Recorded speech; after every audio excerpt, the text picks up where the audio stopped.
Hello दोस्तों, this is Manish and you are watching elite Manish sir की classes.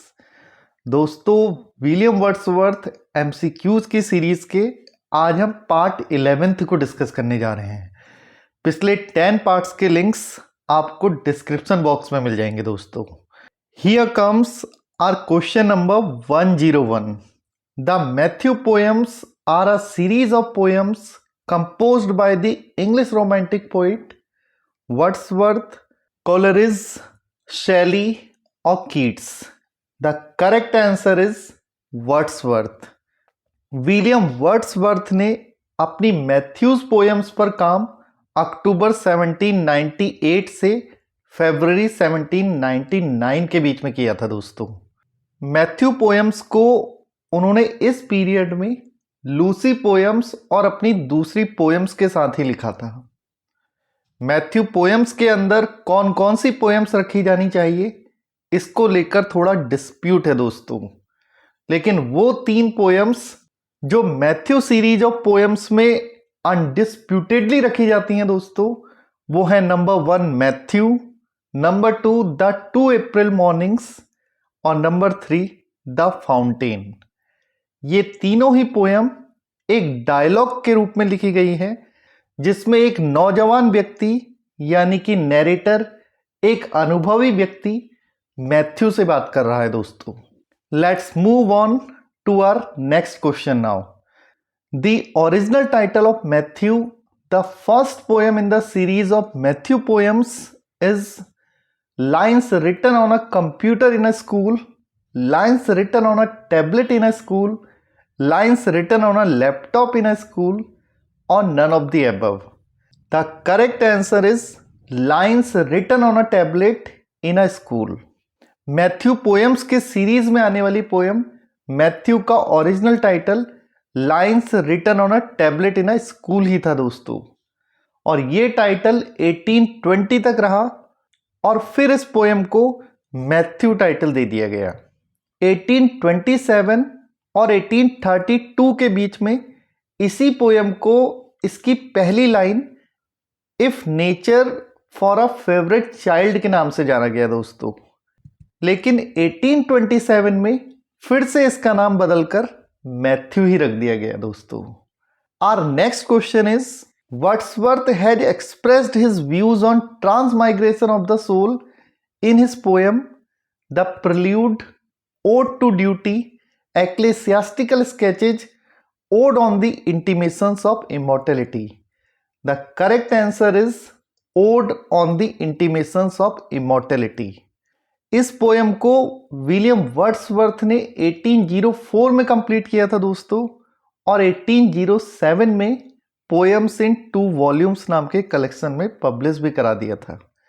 ये ode अर्थात immortality ode irregular Pindaric ode है दोस्तों, जिसको कि 11 स्टेंजाज में लिखा गया है। Our next question is, for his poem Immortality Ode, Wordsworth is indebted to Milton's Paradise Lost, Dante's Divine Comedy, Vaughan's the Retreat, none of the above? The correct answer is Vaughan's the Retreat friends. Henry Vaughan की 17th century में आने वाली poem the Retreat भी the stage of infancy को ही glorify करती है दोस्तों, और इस पोएम में इन्फेंसी को the purest state of a man's life कह के बुलाया गया है।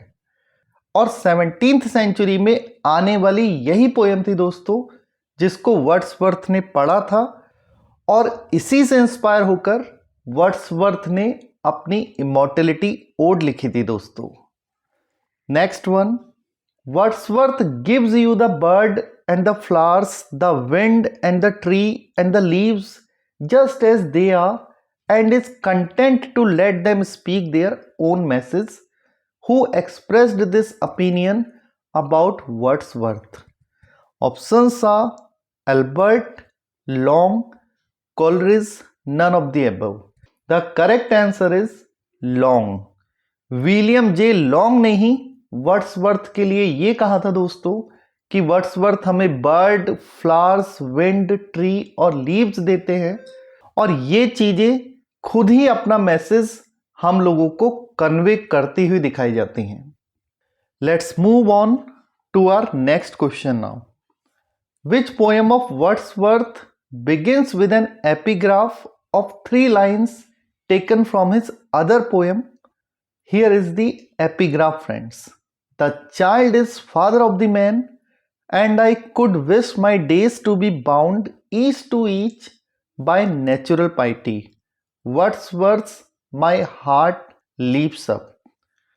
इस एपिग्राफ के साथ शुरू होने वाली पोयम को हमें पहचानना है दोस्तों। Options are Tintin Abbey, Ruth, Immortality Ode, The World is Too Much With Us. The correct answer is Immortality Ode. Immortality Ode, जैसा कि हमने पिछले क्वेश्चन में जाना था, 11 स्टैंजाज की एक पिंडारिक ओड है दोस्तों। इस ओड को 3 भागों में बांटा जा सकता है। पहले भाग में 4 स्टैंजाज हैं, जिसमें कि वर्ड्सवर्थ डेथ की और लॉस ऑफ यूथ और इनोसेंस की बात करता है दोस्तों।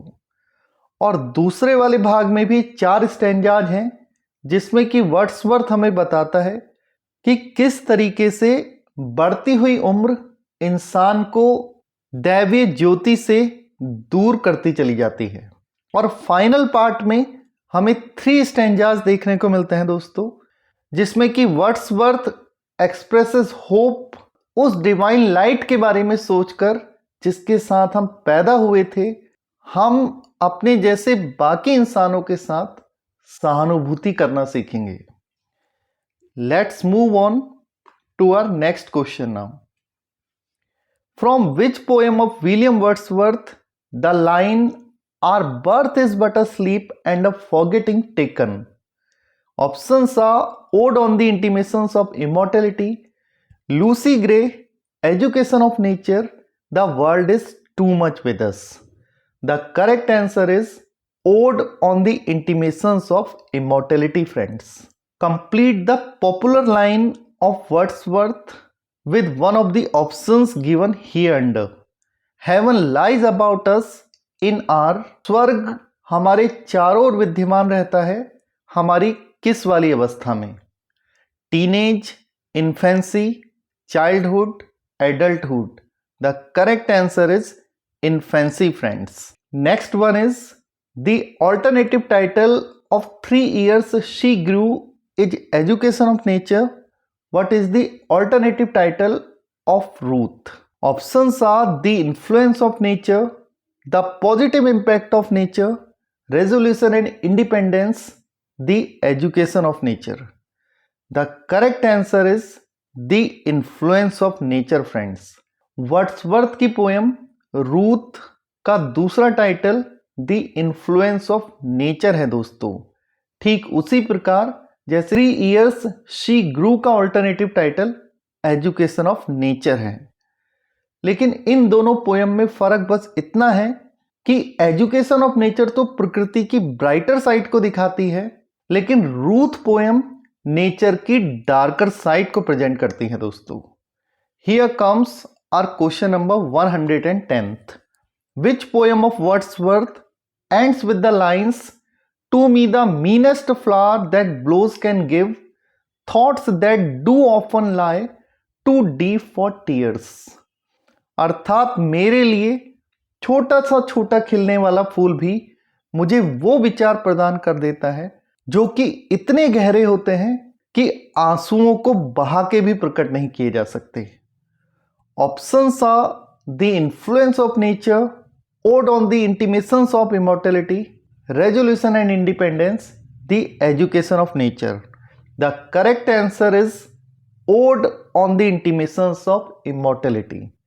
With this, I end today's class, friends. Thank you very much.